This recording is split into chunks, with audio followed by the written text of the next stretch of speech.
From the creators who brought you RuPaul's Drag Race and $1 Million Listing, this is World of Wonders Wow Report. Things that make us go wow. Hello everyone and welcome to this week's edition of the Wow Report, where we count down the top 10 things of the week that make us go wow!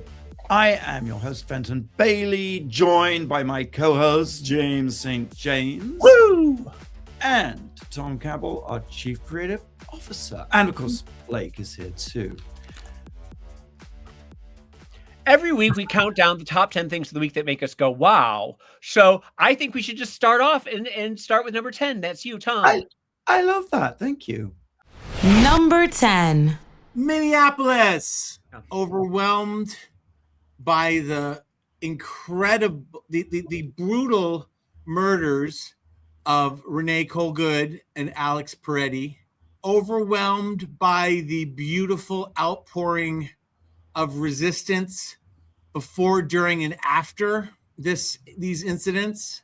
They are true martyrs. We oftentimes use martyr in kind of a flippant way, like, oh, don't be such a martyr, get off the way. These are martyrs, people who literally gave their lives following the belief that we should be free as Americans and that we shouldn't be so brutal to immigrants. I know you know this, but it's just like, wow, my head's just spinning. And heroes like Stella Carlson, who was the lady in the pink jacket, who was just interviewed by Anderson Cooper, you know. And as it was unfolding and you saw in real time what was happening, and you saw the woman in the pink coat taping, videotaping everything on her phone, and the feeling of terror you had for her, what is going to happen to her? Are we ever going to see that? That she had the wherewithal to be there, and then, was it going to be confiscated? It just, the feelings of emotions that surrounded that. I just want to say very quickly, though, that the people of Minnesota, the Minnesotans, are hardier stock than me, by God. They are out there protesting, marching in 20 degree below weather, day and night. I just have nothing but admiration and love for the people of Minneapolis and Minnesota right now. Minneapolis! Yeah. Who knew there'd be a revolution coming out of Minneapolis? Prince did, is a funny meme I saw on a very serious topic. It's a call to arms, and the arms being our phones, our weapons. Every time I protest, I think I'm putting myself in danger, and not, and my friend Greg, you remember when we had the first protest downtown during ICE and all that, and my friend Greg was tear gassed and rubber bulleted, and he made it through, and it sort of becomes a great kind of story. And he's saying now, sort of post-traumatic, like, oh my God, like I was right there. Things could have happened, could have gone bad like that. Yeah, at the drop of a hat, you never know, and just that people keep putting themselves out there is just so inspiring. And I don't know if you guys have had a chance to hear this, but this week, Bruce Springsteen dropped a protest song that is a classic. It sounds like Dylan. It's called Minneapolis. And more of that. I want more of that. I want more artists engaged. I want artists. I want performers. I want singers. I want everybody doing what they can, putting your voice out there for the right cause. It's a tipping point, I hope. And listen, I'm not claiming victory or a brand new day, but it's a tipping point. There was an NPR story about a focus group where people who had voted for Biden the first time and then Trump afterwards, and they were all aware of the videos because a lot of stuff just doesn't get to people. They'd watched both of the videos. And with Renee Goods, they were kind of like, well, maybe she shouldn't have been there. Maybe she's in the wrong place. With Alex Peretti, it was clear to everyone that he was slaughtered, and they lied about it. So it's a tipping point. The weird thing is I am still seeing on X, on social media, they are the narrative that Kristi Noem put out there immediately, that Stephen Miller put out there immediately. They're still trying to argue it. And like, how do you argue that, that we're not going to turn the majority of those people? We have to chip away at the sound, at the people who aren't paying attention, who are forced to view this. My brother said one thing, and I'll shut up. He just said that because he showed his son Brady, Alex's tape, And it reminded him, my brother's born in 1957, that he used to see civil rights footage on the news, on Walter Cronkite, fire hoses, dogs biting. He said, I had no idea of the history of man. I didn't know what racism was. I didn't know any of that. He goes, as a little kid, I knew that was wrong. Wrong. It's just like we have to appeal to people's basic instincts, shedding them of their politics, their prejudice, or what their friends are saying, or what it's just wrong. And God bless the people of Minneapolis, and like I said, the martyrs of Alex and Renee for all. And there were 4 other people who have died this year as well. Yes. Luis Gustavo Nunez Caceres, Geraldo Lunas Campos, Victor Manuel Diaz, Parody La, Renee Nicole Good, Luis Beltran, Yanez Cruz, Herbert Sanchez Domingos, and Alex Preddy. I'm quoting Bruce Springsteen, against smoke and rubber bullets in the dawn's early light, citizens stood for justice, their voices ringing through the night. And there were bloody footprints where mercy should have stood, and 2 dead left to die on snow-filled streets, Alex Preddy and Renee Good. Remember, of course, James, you're right. How can they keep up that narrative when we can all see with our eyes and ears what happened? But that is the crux of that particular kind of fascism, is you lie, you deny, and you always claim victory. Irrespective of the evidence and irrespective of the facts. But it's harder and harder to do that these days. Thank you. Right. May it be? Yes, it's the Roy Cohen playbook. Really is. That's where it all starts. A fish rots from the head, right? All right, let's go on. Number 9. Number 9. I watched Sentimental Value over the weekend, so you don't have to. It's the Norwegian movie that is going to. It's not for you, Blake. Let me just say that right off the bat. This is not a movie for you. It is the longest 17 hours I have ever spent in my life. I don't know why it felt like 17 hours. It's very much in the Ingmar Bergman. I don't know what it is about those Scandinavian countries. They all feel like Ingmar Bergman. This is They have dark winters, James. You know how it affects us here in Los Angeles. Imagine what it feels like in Sweden. But it's a lot of like whispered monologues of inner familial turmoil. It was Wild Strawberries meets a gender-flipped Autumn Sonata meets Cries and Whisper without all the stomach cancer. Well, why did you go? Well, because it's nominated for half a dozen Oscars. I like to. Well, that should have warned you alone. Oh well.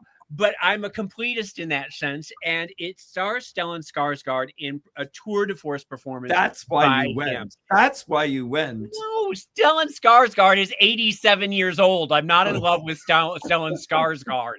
He's a handsome man, but that's not the reason I went. Just because he's age appropriate, you can't love him, James. Right. I'm finally going after people my own age. He stars as a very successful director of movies, and he's sort of at the end of his life, and he comes back home to the family home where his 2 daughters are living. One of them is a very acclaimed actress on the stage, and there's a lot of inner turmoil within them, how there always is. And he brings with him a script of a new movie that he's producing, and he wants his daughter to star in the movie. And she looks at him and she says, "Oh, hell no. I will never work with you. I cannot imagine working with you." And so he goes off to Hollywood and gets Elle Fanning to be the star of his movie, a big Hollywood star. And she comes back home to the house, and they film at the house, and it brings up all sorts of family confrontations about art and legacy and family trauma. It's spectacular in that. I loved it. It is. It's a hard one to get through. It's a very serious movie, and it's about art, and it's about family, and it's about this and that, and blah, blah, blah, blah, blah. Like Ingmar Bergman. But in this year, when it seems like the best actor category is the one to watch, where it's Timothée Chalamet versus Leonardo DiCaprio, and they're both spectacular this year. They're both very, very good. I have a feeling that it could be a Betty Davis versus Gloria Swanson, where they split the Academy and Stellan sneaks in. And Stellan just might win Best Actor. And if it does, I will not be angry about it because it's a Lifetime Achievement Award. It is something that he deserves. It's just, like I said, it's a great performance by him. And it's, you know, this is probably his last great big role, you know? So I think it's nice to give it to the 87-year-old man who has given his entire life to art. Why do you think that is funny? Why are you giggling? It's just this idea of a gentle, fair James being like, give him the award. And the idea of the Academy's listening, sat by their radios thinking, well, we don't know. We don't know. They could be listening. Someone just move their cursor down to his name and push click. Someone remember the Academy just now as we speak. Blake is saying that he's 74. Well, honey, after 65, they all blend in together. I'm just saying. Well, I know. I'm saying, aren't you 74? Hell no, girl, I am still a young child in my 50s with all the rest of you old goats who could be 60 or 80. And that's the only reason you hang out with us, because we're the only crowd where you're the youngest. You make me look like chicken.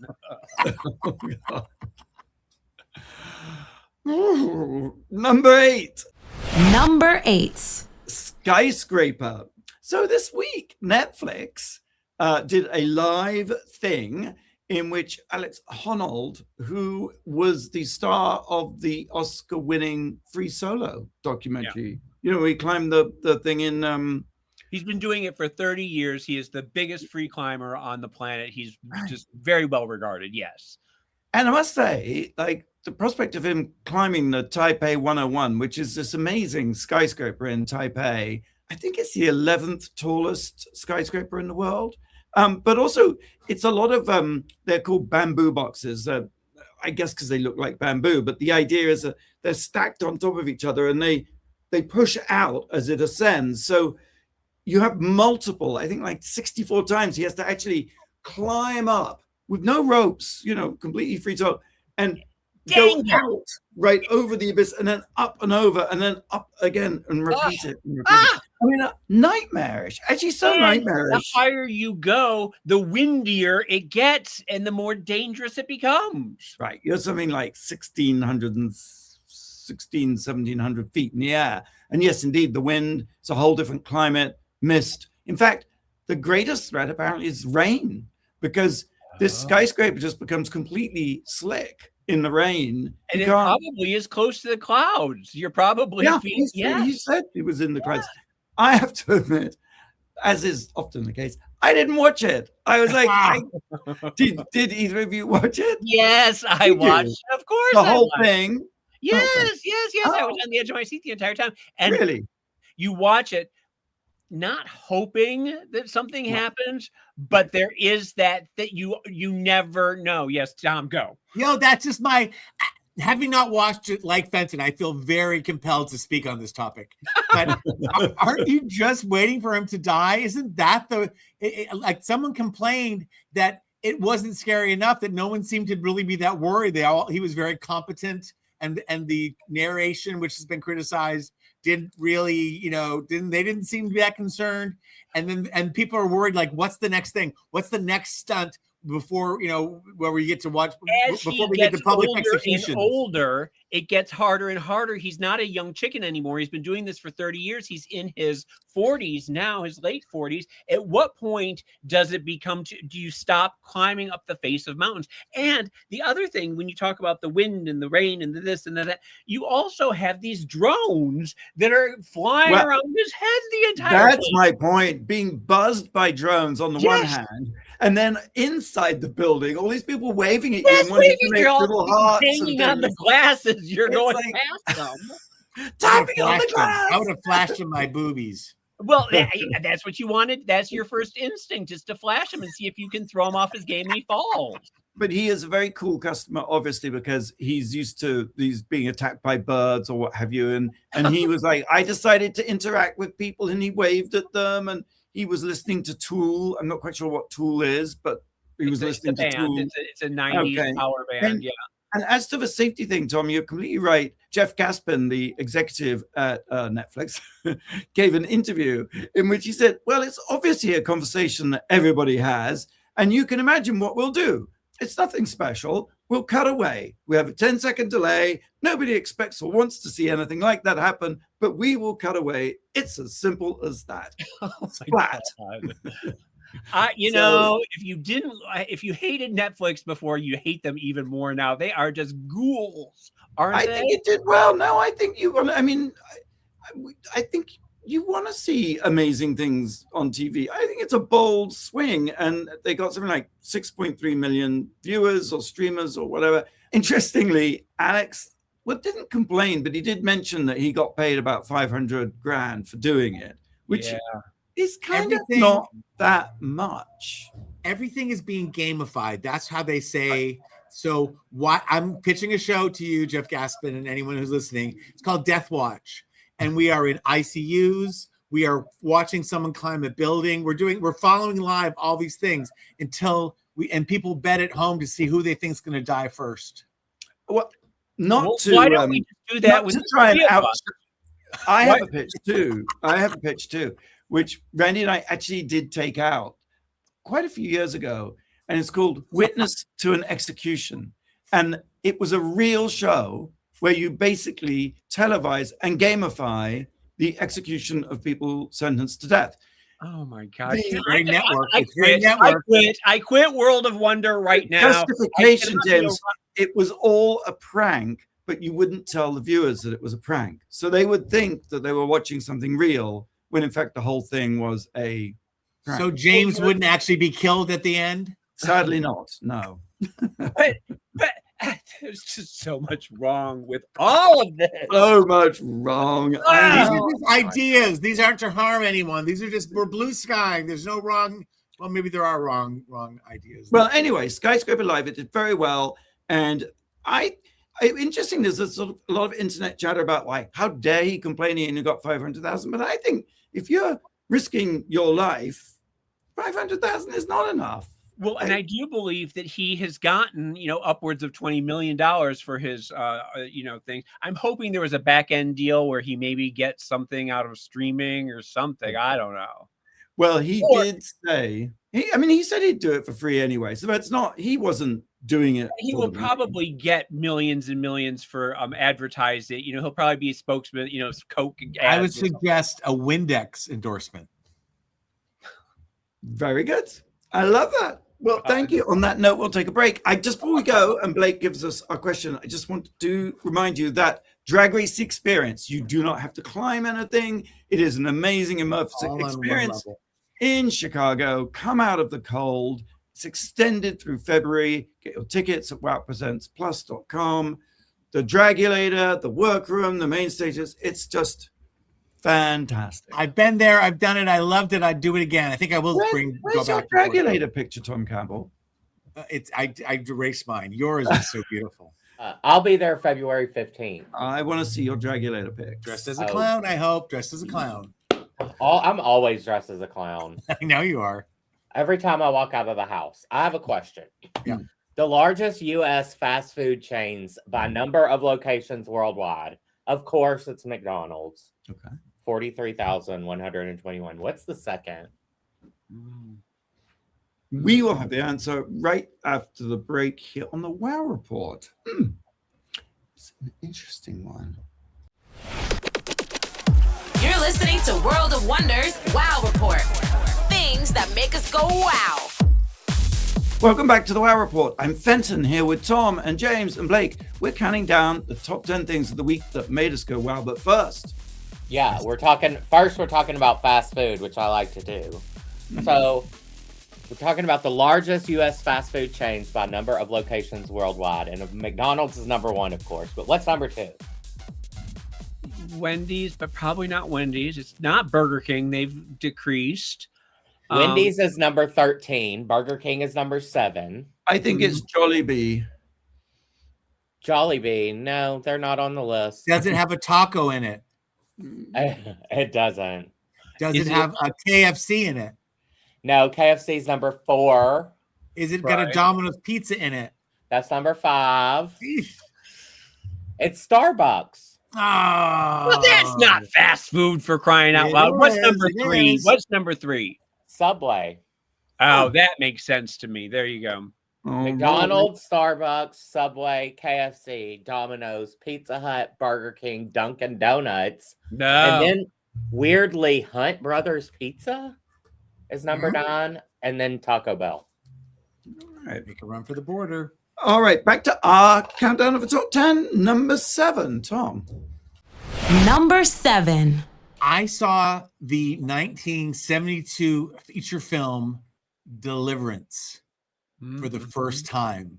Oh. I was fortunate enough to see it at the Academy Museum Theater, which is on Wilshire and Fairfax, which is the best. They have lots of old movies they run. That's where I saw the Gregoraki thing. If you don't already, make sure you check it all the time. See a movie. It's the most luxurious surroundings. It's not expensive. No one can eat. It's remarkable. And there's usually guests and things that talk about it. Now, if you are of a certain age, you know Deliverance for 2 things, right? What are they, James? Squeal like a pig. The sodomy scene, the sodomy rape scene, and the dueling banjos. Ding, ding, ding, ding, ding, ding, ding. Now, have you guys seen this film from beginning to end? Yes. No. It is, in a year where I'm trying to wrap my head around the movies that are getting Oscar nominations, how important they are and how they're so timely. This movie is amazing. Amazing. Superficially, Jon Voight and Burt Reynolds are the most beautiful men God ever That's what I was going to say. created. Blake, this is a movie that you can watch because there's sodomy and there is a hairy-chested Burt Reynolds at the height of his manliness. Dear God in heaven, he will turn you out, girl. Well, It's a hunting trip. I'm from Arkansas, so I lived there for 18 years. It's true. You're in the woods. It's a story of 4 friends, acquaintances who go on a white river rafting trip on this stretch of river that's about to be flooded, and all of the villages around it, the kind of Ozarky, that's all going to be covered in water. So these guys take it upon themselves, led by Burt Reynolds' character, who is this, and RuPaul said that the star of the movie is Burt Reynolds' scuba vest, because he wears a black scuba vest that's half unzipped with no shirt underneath for the whole movie. And he's like this survivalist who thinks he's ready to take on the world. He wants to do this before it goes away. And he gets Jon Voight, who's this sweet, average family man, to come, who's then forced by circumstances into being the most violent, awful murderer. And then it's Bobby and Drew. And Bobby, I think, is the one who played the guitar, and Drew is this insurance man. And they have no idea. They get it over their head literally and physically immediately. And it goes from this kind of exploration of machoism to coming across local yokels who terrorize them and literally sodomize one of them and their revenge. And I had to go to AI because I don't have any friends, because all the themes is man versus nature. Up to this point, this is 1972, most movies were kind of survival movies, were kind of a romanticizing of man conquering nature, winning out. And this was nature wins, basically, and the loss of control. The dueling banjos was this incredible metaphor. One of the guys, they come to this house where they're going to get these guys to drive their car to the river, these local people, and it's just poverty, and it looks like inbredness. And there's this one little boy with his mouth open who is sort of the savant banjo player. And so one of our guys, and he starts to go ding ding ding ding ding ding ding.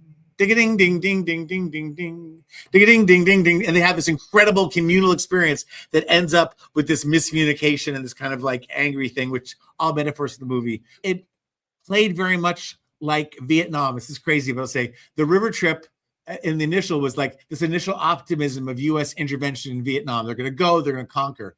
Then the modern gear, because they have bow and arrows and all these kind of things. And superior, and that's supposed to be the superior American military technology versus the primitive terrain. And then the ambush is guerrilla warfare and the unseen enemy when the local yokels attack them.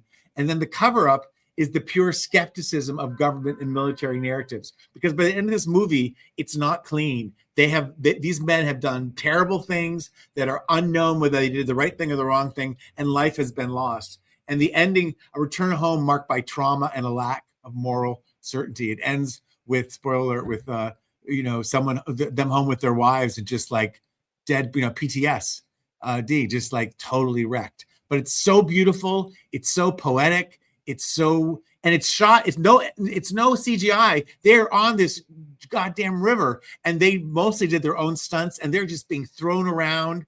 And I don't know. It's gritty and real in a way that 70s cinema was so good at doing. It was morally ambiguous. It was traumatic. There was sexual just deviancy that they would never show today. You wouldn't be allowed to make it today. You would. No. It would be sort of executive noted out of existence, yes. Right? Before it even got in front of the cameras. And John Borman directed it, and it also is a thriller. It's a true thriller. You are on the edge of your seat the entire movie. It does not let up. It's a real experience. And again, most people know it for the punchlines of the joke, and I thought I'd seen it. I'd never seen it. So any chance you can get to see it on video, and get yourself to the if you're in LA, get yourself to the Academy Museum. You don't have to be a member. You can just go and watch movies. I recently saw The Merry Widow there, the 1925 silent version with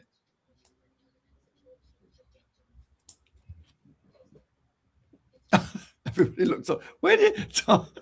Where did James go? He's like behind him like a ghost or something. I know, Deliverance. He's been like ghost of Burt Reynolds just came into. I'm sorry. My TV just came to life in the middle of anyway, I went to go see it was Mae Murray and Raymond Navarro starring in the silent operetta, which is an odd thing to do. Like, it's a musical, and yet it was a silent movie. It was very odd, but beautifully done. So I enjoyed this. I enjoyed the space too. I highly recommend it. Excellent. All right, moving on. Number 6, James. Number 6. I don't know if you've seen, but Netflix is doing a America's Next Top Model documentary that is coming soon. Series. Oh, it's a series. Oh, okay. Well, that makes me even a little more angry because everybody is there. Everybody's on board. As Tyra, as Miss J Manuel, Nigel Barker, many of the contestants. It sort of seems like it's a post-mortem of where the series went off the rails in many instances. A lot of it was just wrong. I mean, just like, when they change, like some of the challenges were, we're going to change your ethnicity, or we're going to give you plastic surgery. I mean, like like they made fun of people's weight. Tyra just was really out of control. They did not ask me to be a part of it. Huh. I think they knew they were smarter than that. Because you're not a top, nor are you a model. I was on the show 4 times, and I also was on Tyra's show, on Tyra Banks' show a number of times. I have stories to tell, and I think they knew better than to have James St. James tell what he knows. Well, tell now. Here we are. I'm saving it for my one-woman show. Thank you very much. I need to be paid for it. You need to do Instagrams where you pre-record and you comment on the whole thing. You need to have your own sort of Substack Instagram there series. You go. And I get flowers. I get the flowers where they can pay me. Yes. Don't wait too long for that one-woman show, James. Give us a little taste, a little amuse-bouche. Come on. You set me up in your theater, and I will tell you. Just tell us what do you do on the show? At least one of the times you were there. Well, no, I was on the panel, and I will say that Nigel was absolutely charming as hell, and was giving me little asides, and was bitchy and funny, and I loved him to death. I also will say that Twiggy, I was very nervous to meet Twiggy. I was a little intimidated, and we had a 20-minute break, and she came over, plopped herself down on the ground, sitting Indian style, asked me a million questions about myself, and we chatted and had the best time together, and she made me feel totally at ease. And then the next time I was on the show, she saw me from across the room, ran over, James, threw arms around me. I could not have had a better celebrity experience than Twiggy. I will also say that Tyra, she is more micromanaged than I've ever seen anyone. Every light, every placement on the camera placements, everything, she had everything down to she knew what she was doing, and nothing she said was not scripted. Okay, every was written on a cue card in huge letters, and she did not deviate from that script one syllable. She had it all worked out. She had rehearsed it. She knew everything. Yes. I have a confession to make. I'm reading this entire WoW report off a cue card. Yeah, exactly. Blake writes the cue cards and I just read them. Guilty. I have Blake in my ear. I do want to say that I was on 4 times, like I said. The 4th time I pissed Tyra off, and I never got invited back. How come it took you 4 times to piss her off? Well, it was her fault, actually, because she asked me, she said that she needed to fill some seats for a fashion show, and would I bring some club kids along to add color and to fill the seats. So I brought a gaggle of club kids along, and I don't think she realized what that entails, because club kids are by nature sort of loud and boisterous and try and hog the camera and everything like that. And it did not go over well. Wow. And I got a shh from her and a shh from Miss J as they pointed at us and were like, "You be quiet now. We are filming." Was the shh on a cue card? It was. Yes, they all had shut James up signs. All right, well, that's America's Next Top Model, the expose series, miniseries starting on Netflix, I think in February.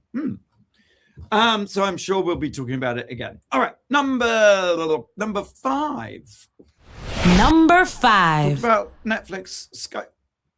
Why is it whenever I open my mouth, James gets up from his chair and leaves the room? I think it's whenever James is not talking, he leaves the room. Hold on. Please start again. Yeah, start again. You know we're filming a show, right, James? Just start over again. I'm terribly sorry. My mouth was parched after that little diatribe. I talked about Netflix's Skyscraper, and now I want to talk about a different Skyscraper experience that Tom and I had a few weeks ago when we went to Chicago for the Drag Race experience, which is highly recommended. But we also met up with Tom Liravongsa, and he is known on Instagram as the Skyscraper guy. And as you probably know, I love to scroll Instagram, and I find all my news and all my information from Instagram. And I came across Skyscraper guy. So called because he bought a skyscraper. He bought the Pittsfield building in the Loop in Chicago. It's 44 stories high, 100-year-old building, 1927. It was built by the Marshall Fields. Right. So the Pittsfield building, yes, it's a fantastic Art Deco masterpiece. 38 stories high, built for Marshall Fields Enterprises in 1927, so it's almost 100 years old. Gorgeous building. I mean, really stunning. And right in downtown Chicago. And he bought it. Now, it was originally cheap? Was it on sale for shockingly cheap. He bought it out of foreclosure. One property developer bought a number of floors, and they paid something like $20 million for them. This was a few years ago. But when COVID happened, office building prices just fell in through the floor, and they still haven't recovered. Anyway, long story short, he bought everything else, I think, for $7 million, which is extraordinary. Extraordinary. I mean, of course, it's going to take 150, maybe 200 million to renovate it, but it is in pretty good shape. And he was so great. He took us on a big tour. He wants to turn it into a viewing deck on the top floor instead of a penthouse. He's going to make it a viewing deck, put an amazing glass elevator that goes through the roof, so you're sort of out looking over everything. In the basement, he's going to put speakeasies. And then convert all this office space to residential place. And isn't there a magnificent chandelier as you walk in? Fantastic chandelier. Yes. So you've seen the Instagram, and yes, I have. Rather brilliantly and serendipitously led with social media. Like, I'm the Skyscraper guy. I'm doing this thing because it's generated so much interest and goodwill in the project. And he gave us this amazing tour. You know, I guess really a skyscraper, you think of it as a building, but when you get down into those floors that are underground, where there's all the boilers and the coal and the furnaces, you realize it's a machine. It's kind of the most incredible machine. It's an organism. It's an ecosystem. It's all these things. It's really fascinating to see up close. It really is amazing. And so, you know, for $7 million, you can't even get a 2-bedroom apartment in New York now. I mean, I don't even know. That is just absolutely fantastic. You can't buy a house in Los Angeles for less than $1 million. It's true. It's true. Yeah, so I thought instead of like climbing a skyscraper, like this was a really another interesting take on skyscrapers.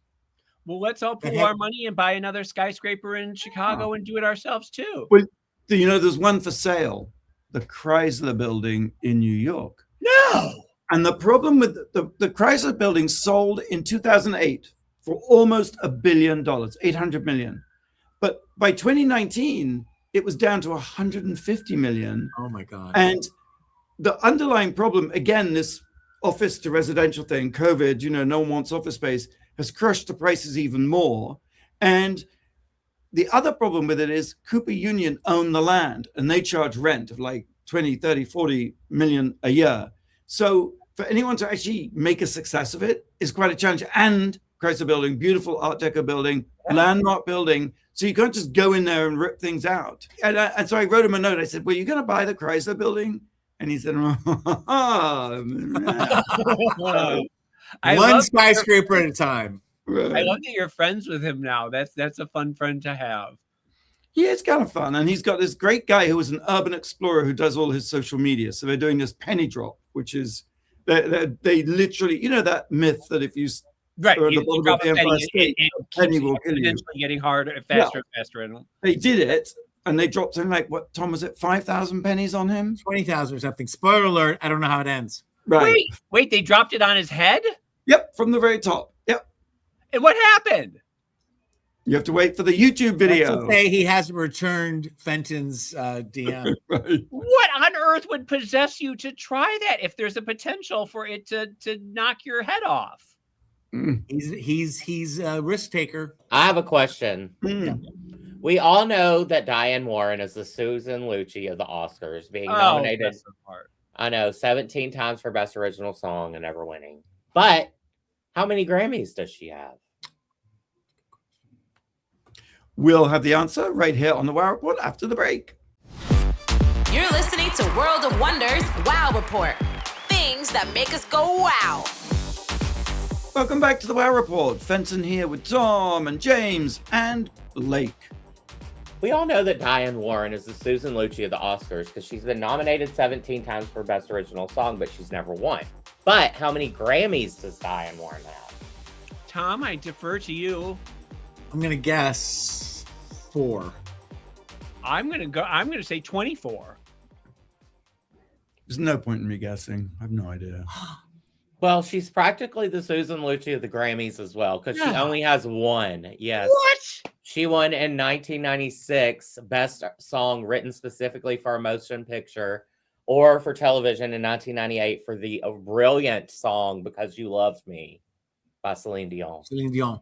Her songs are big crowd pleasers. They aren't necessarily award-winning songs. I couldn't believe that, though. We heard it on the radio, and We were like, wait, Cher's Turn Back Time is an amazing song, but people aren't going to give it a Grammy because they're idiots. But I have seen online people saying that Diane Warren will get her Oscar when she plays Ghislaine Maxwell in the Ghislaine Maxwell story. Let's carry on with our countdown. Number 4, Tom. Number 4. There's been a great loss of a dear member of the Drag Race family and just the creative community in Los Angeles and beyond, and that is Gabe Lopez passed away. Gabe worked on so many of the musical elements of RuPaul's Drag Race for the past decade plus. He and Leland were a team, this magical team that worked together to crank out one amazing Rusical after another. Moulin Rouge, the Rusical, if you're a fan of the show, you know what that is. And that was taking all RuPaul existing songs and turning them into Moulin Rouge storyline, and by rearranging Rouge songs. An incredible feat, like something, I don't know who would do that for an episode of a reality series, but that's the kind of energy and love and passion that we were able to dream up, and Leland, and especially Gabe, who was an amazing arranger, was able to execute and go on. You see him a lot of times. Leland will be giving the queens their voice recordings on stage, and Gabe will be at the keyboards. So you've seen him there, but you've also heard him. The finale songs we've done year after year, where they sing their own songs, those have been, co-produced by Gabe, including like I Hate People, which was Lopez. I Hate People. Just so much of a sense of humor mixed with an incredible ability to make music. There was a lesser known series called Queen of the Universe that we did in the UK, and it was with Mel B and Michelle and Graham Norton, and it was looking for drag queens who could sing. It's an amazing series. I don't know if or where you can watch it right now, but that meant pre-recording all the tracks for all of the contestants for all the episodes, and Gabe was there with and pulling them off brilliantly. We have a show in Vegas called RuPaul's Drag Race Live.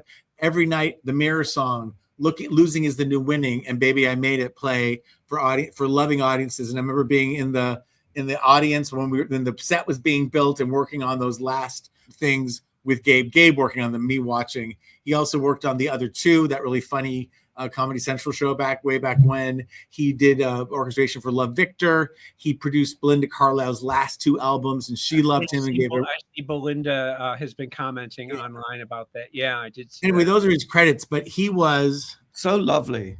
So lovely. We work in a business, and especially series, where we are producing episodes in 2 days, where tempers can fly, where egos can be hurt, where voices can be raised, even though we're a close family.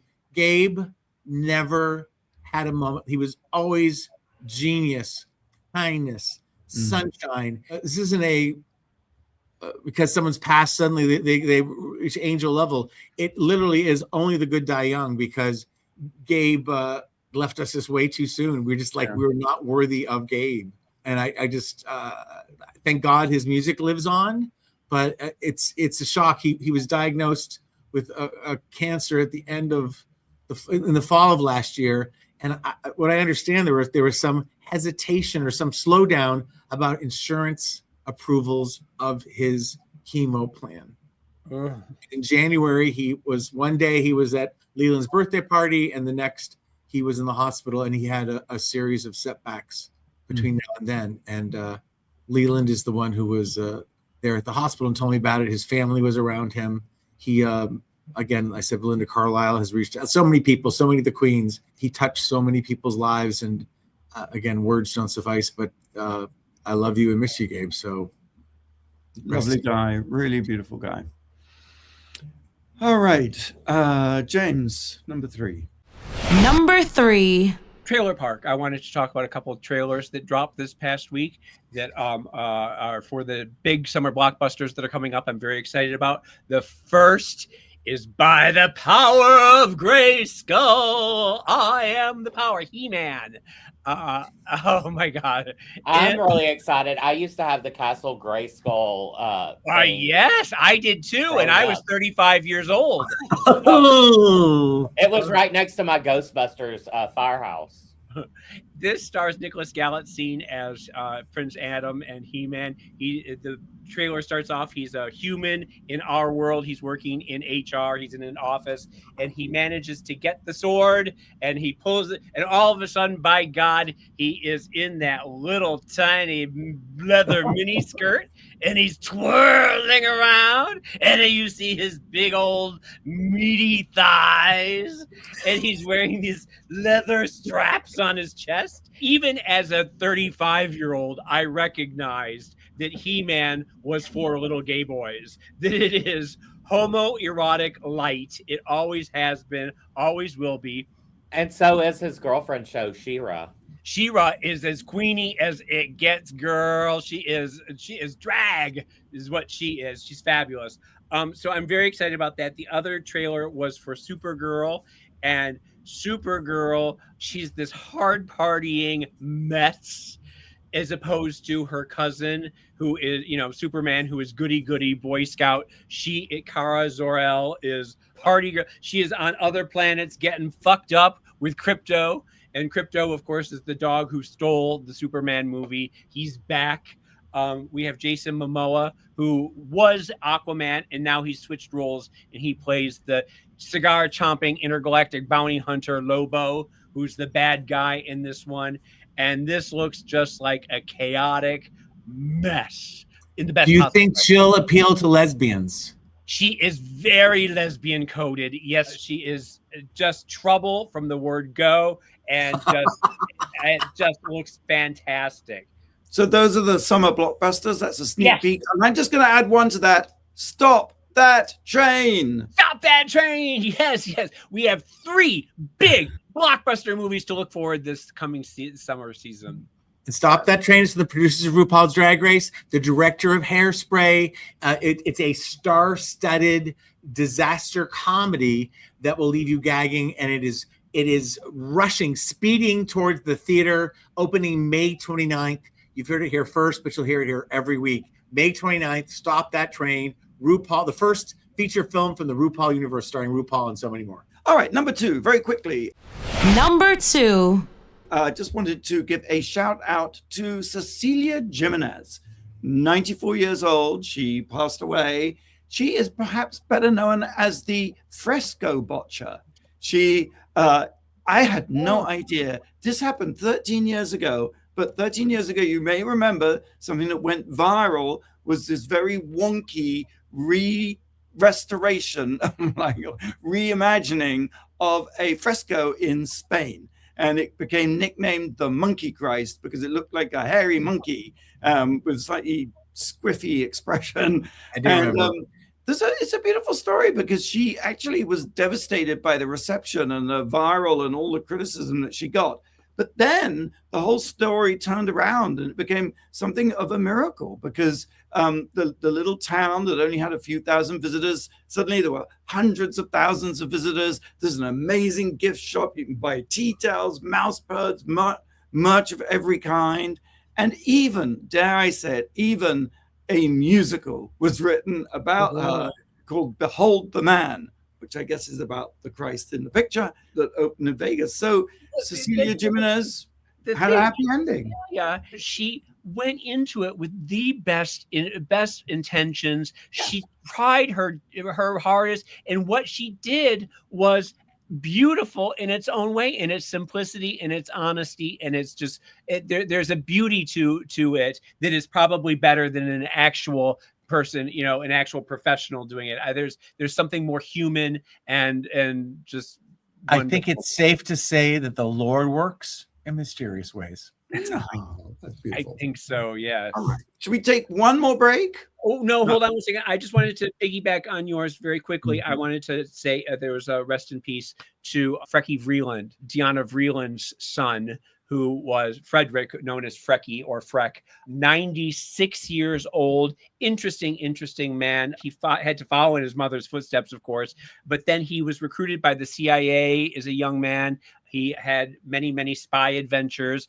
He's written about them. And interestingly, for a 96-year-old man, he had a presence on Instagram that was so charming, so fun, so real. And he had stories about his mom and his dad and his life and this, everything. And he would engage. I mean, I had many back and forths with him. He ended up following me at one point. I considered him an Instagram buddy, and so 96 years old, life well lived, Frecky Vreeland. Charming man. Gonna take one more break. When we come back, the number one thing this week that made us go, wow. Wow. You're listening to World of Wonders Wow Report. Things that make us go wow. Welcome back to the Wow Report. I'm Fenton here with Tom, James, and Blake, and we've reached number one this week. Number one. Oscar nominations came out. Tom is making a piggy face because there are some snubs. I was shocked, but not really shocked, that Wicked did not get one nomination. Yeah, weren't you saying last year that they were saving it all for Wicked for good? Well, it was the Lord of the Rings type thing, where the Lord of the Rings didn't get anything until the last one, and then they showered it with love.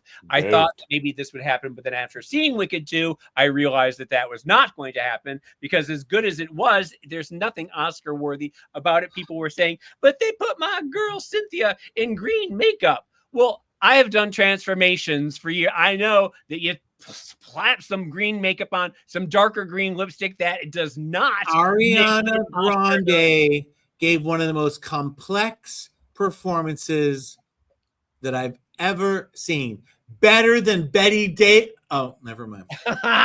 Remember last year when you said that about Honora, when you said people will be talking about that performance for decades to come. Who has talked about Honora since, Tom? You have no leg to stand on here. Which proves my new point, which is fuck the Oscars. No one remembers. Go on. We thought that Infinity Chase was going to get nominated for Best Actress for One Battle After Another. She did not. What were some others? George Clooney and Adam Sandler for for crying out loud. George Clooney will never give him another award as long as he lives for what he did to Joe Biden. Go rotten fucking late FOMO, you piece of crap. Well, I think that's all we got time for. Thank you so much for listening. Same time, same place next week. Until then, go out and do something that makes the world go. Screw you, George Clooney. Wow.